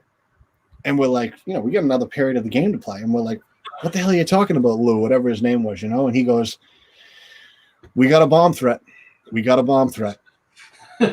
So as soon as he says that, all my players, they start ripping their skates off because they're forward defensemen. All they got to do is take their skates off, throw some flip-flops on, and they're going to be safe outside. I'm wearing goalie equipment. I can't just take my skates off. I can't even reach to get my pads off because I've got this chest protector on. I can't even bend over. And so I'm sitting there being like, should I just run outside in my skates? Because if I start taking this stuff off, I'm going to be alone with my other goalie for a solid 2-3 minutes that I don't want to be in this building right now. I want to be outside. And so sure enough, me and this kid from Slovakia, who was a Devils draft pick, we're sitting there feverishly ripping our goalie pads off and trying to get our skates off so that we can put our flip-flops on. Meanwhile, we're the only people in the locker room. So it's like basically everybody in the team's going to survive except for the 2 goalies that couldn't get their skates off in time. And so finally, by the time we get outside, we're sprinting out the back gate where the Zamboni, garage door goes up. and all my teammates are sitting in their jerseys, in their pants, in their hockey socks, flip-flops on, and they're all sitting. And one of my buddy had one of these big giant, like, Ford Chevy F-150 pickup trucks, and they got the back down like they're tailgating, and there's 10 of them sitting in the back of the pickup truck just laughing it up with the fans and hanging out and signing autographs. And me and this Slovakian goalie come out, we're tripping over ourselves, trying, diving out of there like it's a Die Hard movie, But yeah, that was probably the most random thing. Luckily, it was a fake bomb threat. Nothing happened. The rink never got blown up. But still, when you find out about a bomb threat, you don't know if it's real or fake. You got to act like it's real and get the hell out of there. No kidding. That's crazy that happened. Wow. Yeah. Has your pro career, or hockey career rather, opened up any doors for you that you never thought would be possible? Yeah, I mean, it helped me out when I did a bunch of TV work for New England Sports Network, NESN, which is the channel that televises the Red Sox and the Bruins out here in Boston. So we televise the Hockey East College League that I played in. So when I did it for a couple of years, and actually my co-host in between periods was Jamison Coyle on the NHL Network. So before Jamison went to the NHL Network, he was with us in NESN, or I was with him, I should say. And so, yeah, I mean, that was, due to my hockey career playing at Maine, being from Boston, playing pro, that was a great experience. And yeah, I mean, as far as other things, I mean, it's helped me with coaching and helping me get clients, helping me, because I have the resume that I have, and I'm a local guy. So yeah, I mean, but nothing crazy, no. Okay. Since retiring from play, what have you been up to over the years, and what do you do for work nowadays? Yeah, so I work. So I got 2 kids now, 8 and 6 years old, Mason and Miller. I'm married, and I've been doing a lot of coaching. I do a lot of private lessons. I do lessons every Sunday. I got a goalie clinic tomorrow that I do for 2 hours. And then, yeah, like I said, I struggled for work when I first retired. I didn't know what the hell I was going to do, but I needed something that pays the bills, had good benefits, a good retirement plan, and I actually found a great union job in Boston, working for a thing called Massport. Okay. And Massport owns Logan Airport, which is the major airport in Boston. Oh wow! And so, it's a great job. It's an easy job. There's nothing hard there to do, so I'm very grateful I have it. And so, yeah, I mean, it's helping to keep that airport running smoothly with the thousands of people that come in there. At least before the coronavirus. Right now, it's dead. But yeah, so it's just keeping that thing. So I mean, I can be helping running parking garages, transportation, limos, taxis, Ubers, Lyfts, whatever. But it's funny. I'll tell you a funny story, because sometimes some of the jobs I got to work sometime, especially because I'm low on the totem pole, are kind of elementary jobs that aren't glamorous. I mean, I've had brooms in my hands, I've had Windex bottles and rags in my hand, like whatever you got to do, but they pay you well and it's good benefits. And a couple weeks ago, I was near the exit of the parking garage, and this minivan pulled up, and they tried to put their ticket in to get out of the garage. And it was a young kid in the driver's seat and a girl in the passenger seat. And the girl yelled out to me because she saw me there, saw I was a worker. And she's like, hey, we need your help. We need your help. This ticket's not working. And I go over there and I look at the kid, the boy in the driver's seat. And I'm on Instagram and stuff like that, and follow hockey players on Instagram. And as soon as I see this young kid, 20-year-old kid, recognized his face right away. Now, I don't know this kid, but I recognized his face, and I looked at him and I go, what's your last name? So now I'm not even helping him get out of the garage. I want to know, my first question is, what's your last name? So he looks at me like, is this a cop? Like, did I do something wrong? I'm like, no, everything's fine. What's your last name? And he goes, oh, my last name's Selanne. Oh. And I said, I knew it. And so Teemu's kid came to play in Northeastern out on the East Coast. Now he's playing at Curry College, which is also in Boston. Oh, wow. So I go, what's your last name? He goes, Selanne. And I go, I knew it.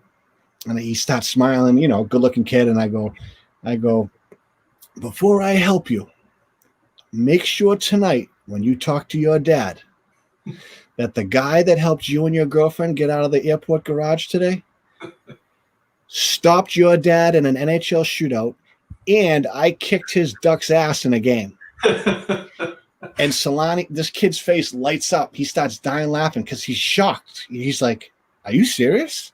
I'm like, oh, yeah. Your dad came in, did a little fake, tried to go backhand. I stoned him. I was like, and he didn't score in the game on me either. And he's like, what team did you play for? I was like, oh, I played with the Oilers against your dad. And he's like, get out of here. So I start helping him out, and I'm asking him what he's doing. And then he said the best thing at the end of the conversation. He goes, so really, you helped, you played against my dad? And I go, yeah. He goes, so what the hell are you doing here?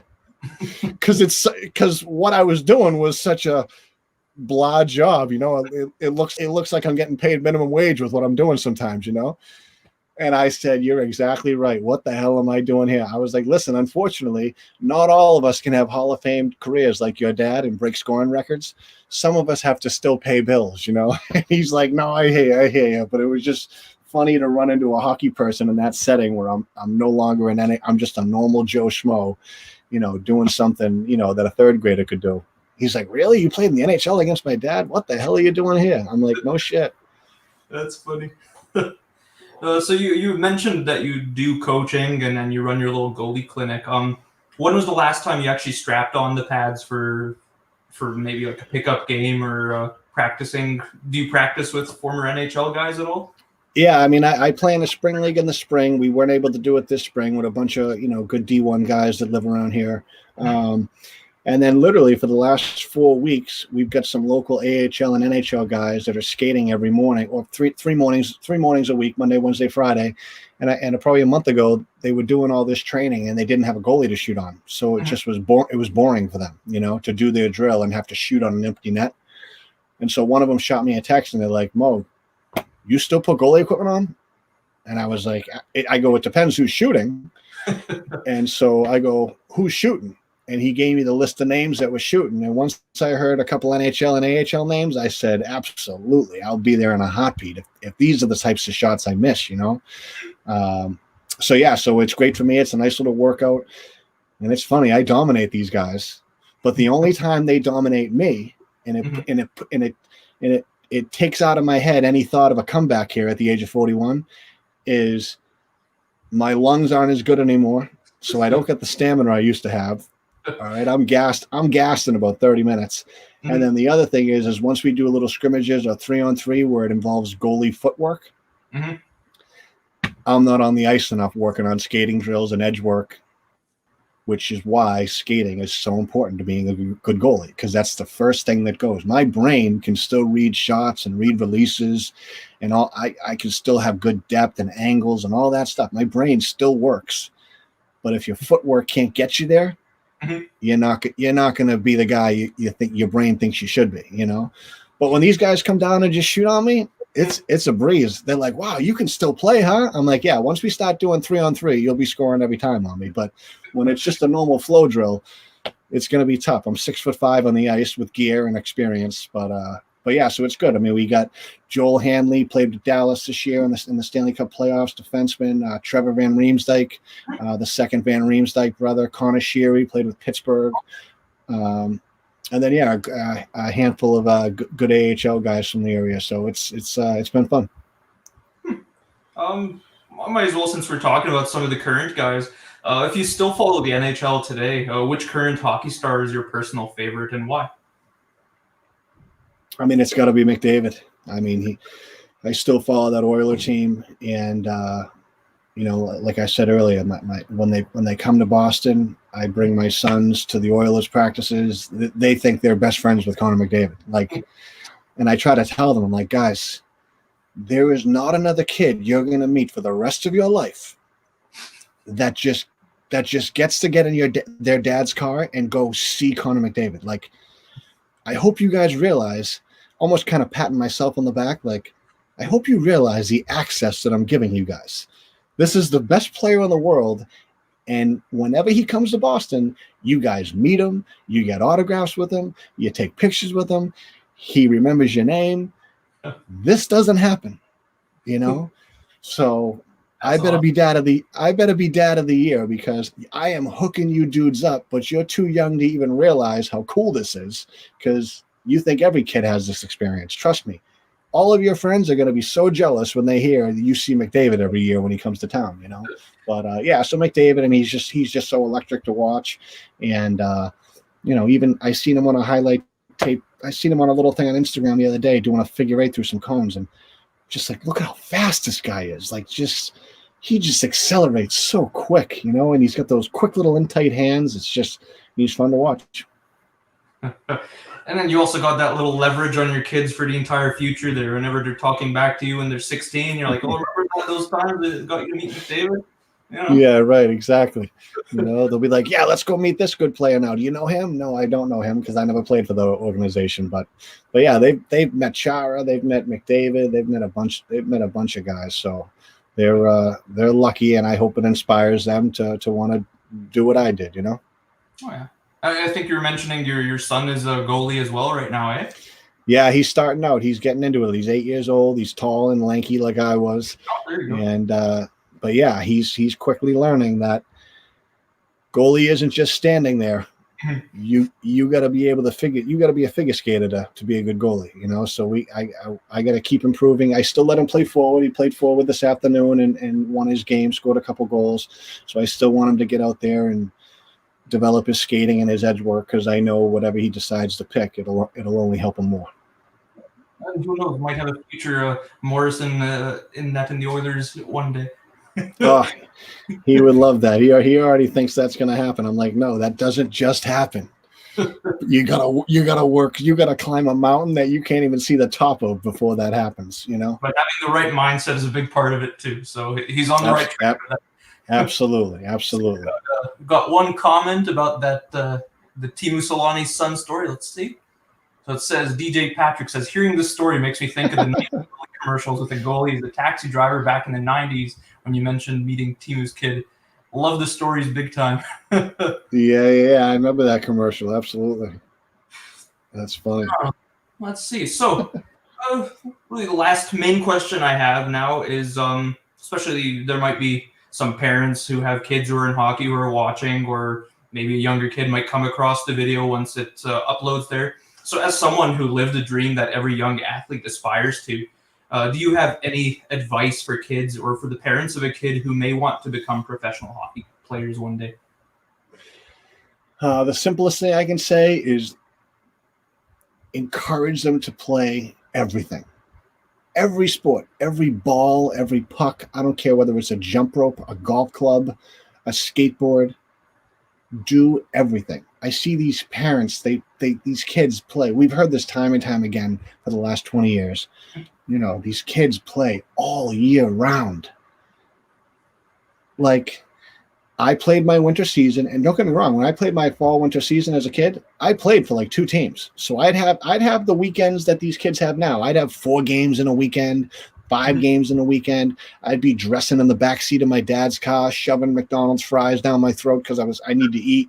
Nice. Like I did all that stuff too. But as soon as springtime came around and all the tournaments were over, the state tournaments and the end of league tournaments were over, bag goes in the basement, baseball cleats, baseball glove, golf clubs, fishing rod, go out and do something else, and basketball, go out and become an athlete, and then once July rolled around, I'd go play a hockey tournament up in Lake Placid just to go have some fun and skate a little bit. But I wasn't going to hockey camps all summer and doing all this crazy stuff. It's like, dude, you got to be well-rounded. And that's the big reason why I got recruited to play at Maine. My recruiters were like, Mike, we saw you were a good athlete and we recruited you, So, yeah, I think that's the biggest thing, and then I think you just got to keep it in perspective, like it's not good for your son or daughter to play on a youth hockey team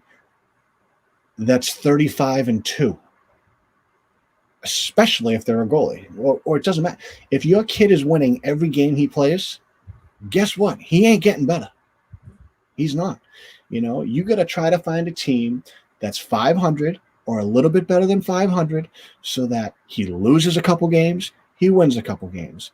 He has a couple 5-1 wins, but he also has a couple 3-2 wins where it's a tight game.